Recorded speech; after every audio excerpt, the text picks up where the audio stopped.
Welcome back to സലം learning. അബീമസ് ആണ്. മക്കളി നമ്മുടെ ആ ഇംഗ്ലീഷ് എക്സാമിന് നമ്മളോട് ക്വസ്റ്റ്യൻ പേപ്പറിൽ ചോദിച്ചു കാണുന്ന ഒരു ക്വസ്റ്റൻ ആണ് അനൗൺസ്മെന്റ് പ്രിപ്പയർ ചെയ്യാന്ന് പറയുന്നത് അല്ലേ. അപ്പോൾ അനൗൺസ്മെന്റ് പ്രിപ്പയർ ചെയ്യുമ്പോൾ നമ്മൾ ശ്രദ്ധിക്കേണ്ട കുറച്ച് കാര്യങ്ങൾ എന്തൊക്കെയാണെന്നാണ് മിസ് പറയുന്നത്. എപ്പോഴും നമുക്കൊരു സല്യൂട്ടേഷൻ വേണം. അതായത് ആരെയാണോ നമ്മൾ ഈ കാര്യങ്ങൾ അറിയിക്കുന്നത് ആ ആൾക്കാരെ നമുക്കൊന്ന് സംബോധന ചെയ്യണം അല്ലേ. അപ്പോൾ നമുക്കിത് ആ നോർമലി സ്റ്റുഡൻസിനെ ആണെങ്കിൽ സ്കൂളിലാണെങ്കിൽ അസംബ്ലിയിലൊക്കെ ആണെന്നുണ്ടെങ്കിൽ നമുക്ക് ഡിയർ സ്റ്റുഡൻസ് എന്ന് പറഞ്ഞിട്ട് സ്റ്റാർട്ട് ചെയ്യാം. ഇനി അല്ലാണ്ട് പുറത്തുള്ള ആൾക്കാരാണെന്നുണ്ടെങ്കിൽ നമുക്ക് ലേഡീസ് ആൻഡ് ജെന്റിൽമാൻ എന്നൊക്കെ പറഞ്ഞിട്ട് സ്റ്റാർട്ട് ചെയ്യാം. സോ പ്രോപ്പർ ആയിട്ട് ഒരു സല്യൂട്ടേഷൻ ആദ്യം നമ്മൾ കൊടുക്കുക. ഓക്കെ, സല്യൂട്ടേഷൻ ആദ്യം നമുക്ക് വേണം.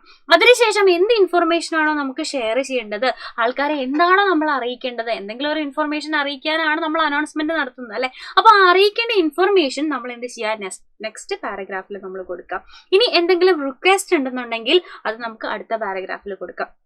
ഉദാഹരണം പറഞ്ഞാൽ നമ്മൾ പറയാണ്, നമ്മൾ ഇന്ന് വൈകിട്ട് നമ്മുടെ സൈലത്തിന്റെ ലൈവ് കാണാൻ വരുന്ന നമുക്ക് എല്ലാവർക്കും നമ്മളിതാ നമ്മുടെ ഇക്കോ സിനിമയുടെ ടിക്കറ്റുകൾ ഫ്രീ ആയിട്ട് കൊടുക്കുകയാണ് നമ്മൾ പറയാണ്. ഈ ഒരു കാര്യം നിങ്ങളെ അറിയിക്കണം അല്ലേ. അപ്പൊ നമുക്ക് ഡിയർ സൈലമീൻസ് എന്ന് പറഞ്ഞിട്ട് ഒരു സല്യൂട്ടേഷൻ കൊടുക്കാം. എന്നിട്ട് നമ്മളിതാ ലൈവ് കാണുന്ന 7 മണിക്ക് ലൈവ് കാണുന്നവർക്ക് ഈ ടിക്കറ്റ് ഫ്രീ ആണ് എന്നൊക്കെ പറഞ്ഞിട്ട് നമ്മൾ എന്ത് ചെയ്യുക, കാര്യങ്ങൾ ഇൻഫർമേഷൻ ഷെയർ ചെയ്യുക. എന്തെങ്കിലും റിക്വസ്റ്റ് ഉണ്ടെന്നുണ്ടെങ്കിൽ, അതായത് സിനിമ കാണാൻ വരുന്നവരൊക്കെ വീട്ടിൽ പറഞ്ഞിട്ട് വേണം വരാൻ അല്ല, ഇതുപോലെ റിക്വസ്റ്റ് ഉണ്ടെന്നുണ്ടെങ്കിൽ നമുക്ക് അതും കൊടുക്കാം. ഓക്കെ, അപ്പോൾ ഈ ഒരു രീതിയിലായിരിക്കണം അനൗൺസ്മെന്റ് പ്രിപ്പയർ ചെയ്യേണ്ടത്. സോ ഈ വീഡിയോ യൂസ്ഫുൾ ആയിട്ടുണ്ടെന്നുണ്ടെങ്കിൽ തീർച്ചയായിട്ടും ഫ്രണ്ട്സിന് ഷെയർ ചെയ്ത് കൊടുക്കുക.